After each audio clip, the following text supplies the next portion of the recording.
Hi అండి. గుండె నిండా గుడిగంటలు టుడే ఎపిసోడ్ ఏం జరిగిందో చూద్దామా? గుణ మనుషులు మీనాని దాచేస్తారు. అప్పుడు ఏం చేయాలో తెలియక బాలు చాలా కంగారు పడుతూ ఉంటాడు. మీనా కోసం చాలా వెతకడం స్టార్ట్ చేస్తాడు. ఒరే రాజేష్, మీనా ఎక్కడుందో కూడా నాకు తెలియట్లేదురా అని చెప్పేసి అందరికీ చెప్తాడు. ఓ పని చేయరా, మన వాట్సాప్ గ్రూప్లో అందరికీ పెట్టు. ఎవరైతే అందరూ ఎక్కడున్నారో తెలుస్తుంది. ఎక్కడైనా కారు చూసారు, మీనాని చూసారేమో అని అడుగుదాం అని అనేసరికి ఈ లోపల మా అమ్మ తాత దగ్గరికి వస్తారు. అయ్యా మనవడా, నీకోసమే అయ్యా, నీ దగ్గర నా నెంబర్ లేదయ్యా, మనవరాల్ని వాళ్ళు ఎవరో వచ్చి తీసుకెళ్ళిపోయారయ్యా కారులో, అసలు ఏం జరిగింది అమ్మా అని అడిగేసరికి ఇలా జరిగిందయ్యా, ఇలా ఇలా తీసుకెళ్ళిపోయారు, ఆ కారు వెనకాల ఒక నాగుపాము ఉంది, ఒక బొమ్మ ఉంది అని అనేసరికి సరే సరే అమ్మా నేను చూసుకుంటానని చెప్పేసి, ఒరే రాజేష్ మన వాళ్ళందరికీ ఫోన్ చేసి చెప్పు, అక్కడ ఇలాగ అందరికీ గ్రూప్లో చెప్పు, ఒకళ్ళ నాగుపాము ఉన్న ఒక బొమ్మ ఉన్న ఇది ఉంది అని చెప్పేసరికి, దేవుడు బొమ్మ ఉందనేసరికి అందరూ ఎలక్ట్ అయ్యి అందరూ ఎత్తుకోవడం స్టార్ట్ చేస్తారు.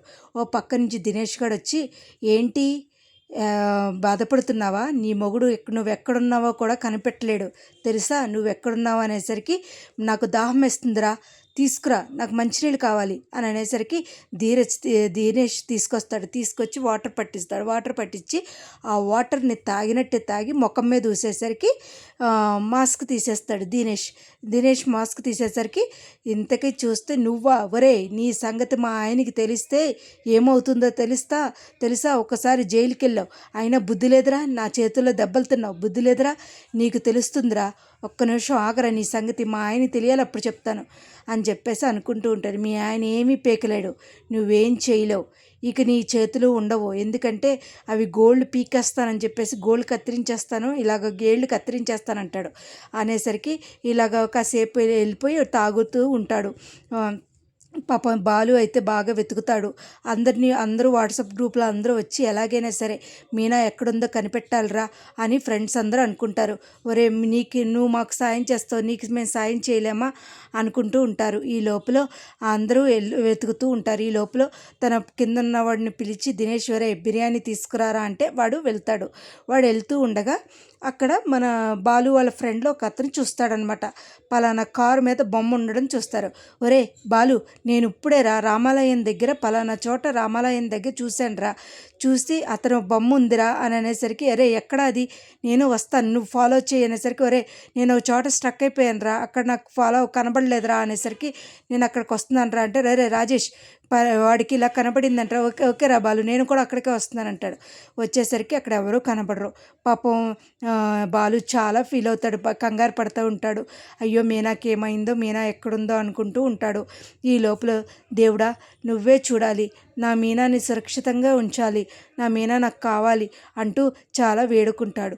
ఎప్పుడైతే మీనా తన కొంగు చాటునున్న ముక్క ఊడిపోయి తన ముఖం మీద పడేసరికి, దేవుడు ఎలాగైనా నువ్వే చూడాలి దేవుడా అనుకుంటూ దండం పెట్టుకుని వెళ్తూ ఉంటాడు. ఒరే మీనాకి ఏమవ్వదురా, నువ్వు అలా కంగారు పడకు అని అంటూ ఉంటాడు. ఈ లోపల సొమ్మసిల్లిపోతున్న మీనా అలా ఉండిపోతుంది. దేవుడా నా భర్తకి ఏదో విధంగా చూడు దేవుడా అనుకుంటూ ఉంటాడు. ఇలా ఉండగా ఆ బిర్యానీ తీసుకొచ్చిన అతను బిర్యానీ తీసుకుని వస్తుండగా రాజేష్ చూసి, ఒరే ఇక్కడ నేను చూశాను రా, నేను ఆయన ఫాలో అవుతున్నాను, నువ్వు కూడా రారా అని చెప్పి లైవ్ లొకేషన్ పెట్టరా అంటే, దేవుడా నువ్వు ఉన్నావు అంటూ ఉంటాడు. ఇంతకీ అందరూ అక్కడ వాడు వచ్చేసరికి వాడిని ఫాలో అయ్యి అందరూ వచ్చేస్తారు. అన్ని కార్లు వచ్చేస్తాయి. ఇప్పుడు మీ ఆయన ఏం చేస్తాడో చూస్తా, ఇప్పుడు నీ ఏళ్ళు తీస్తా, నువ్వు మల్లెపూలు అల్లుకోవడానికి కూడా ఉండదు అనేసరికి సడన్గా అన్ని కార్లు వచ్చి బాలు వచ్చేసరికి అక్కడ ఎవరు ఉండరు, అందరూ పారిపోతే మీనాని వచ్చి బాలు సేవ్ చేస్తాడు. ఏమండి నాకు చాలా భయం వేసిందండి, వీళ్ళు ఏం చేస్తారు, ఆడండి పలానా ఓడండి అని చెప్తూ ఉంటుంది. మనం జైలుకి పంపించాం కదండి, వాడికి ఎంత కోపం నా భార్య మీద అంటూ ఉంటాడు. ఈ లోపల దినేష్ గారు గుణాకి ఫోన్ చేస్తే, ఒరే తప్పించుకోరా అని చెప్తే గబగబా వస్తారు. ఏమండి మీరు లేకపోతే నా జీవితం ఏమైపోయేదండి అన్న, మీరందరూ ఉండి నన్ను రక్షించారు అంటుంది. అయ్యో అలా అంటావేంటమ్మా అని అనేసరికి, ఒరే ఈ సంగతి ఏంటో తేల్చుకుంటానురా అని చెప్పేసి వెళ్ళి కామాక్షి పిన్ని దగ్గర మాట్లాడుతూ ఉంటారు. పిన్ని ఏంటి అసలు, కామాక్షి పిన్ని నేనేం చేశాను, అత్త ఏం జరిగింది, నీ డబ్బులు పోతే నువ్వు కదా చెయ్యాలి, కంప్లైంట్ చేయాలి కదా.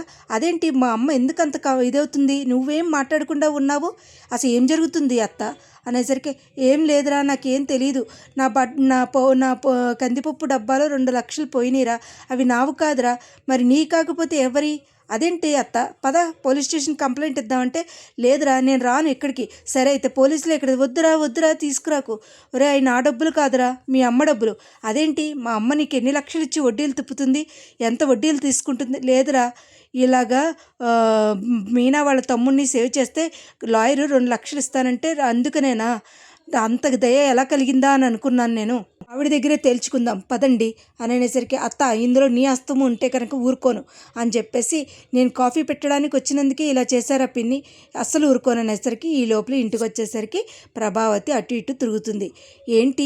ఏంటే అని అనేసరికి, ఏంటి చెప్పండి, ఏమంటారో చెప్పండి, మీ బాగోతాలు, మీ అల్లర్లు, మీ దొంగ బుద్ధులు, చెప్పండి, మీ కొడుకు చెప్తారా, మీ కోడలికి చెప్తారా, ఎవరికి చెప్తారు, ఆ 2 లక్షలు ఎవరి, 2 లక్షలు పోయిన పిన్నిగారేమో మూసుకుని కూర్చున్నారు, మీరెందుకు అలా అరిచారు, అసలు ఆ 2 లక్షలు ఎక్కడి, అడగండి మావయ్య గారు, అడిగితేనే తెలుస్తుంది కదా అనేసరికి, అమ్మ లక్షావతి మాట్లాడవే, ఇప్పుడు వరకు రెంకిలేసావు కదా, నాట్యం చేసావు కదా, చెప్పు, అవును మావయ్య గారు అడగండి, ఆ 2 లక్షలు ఎవరి ప్రభావతి, నావా లేకపోతే మనోజ్ గడివా, కోడళ్ళవా, ఎవరి అని అంటూ అడుగుతూ ఉంటారు. కానీ ఏమీ మాట్లాడకుండా, నేనేమి దొంగతనం చేయలేదంటుంది. ఇవాళ ఎపిసోడ్ అయితే ఇదేనండి. నా వీడియో కనుక నచ్చినట్లయితే లైక్ చేసి, షేర్ చేసి, సబ్స్క్రైబ్ చేయండి.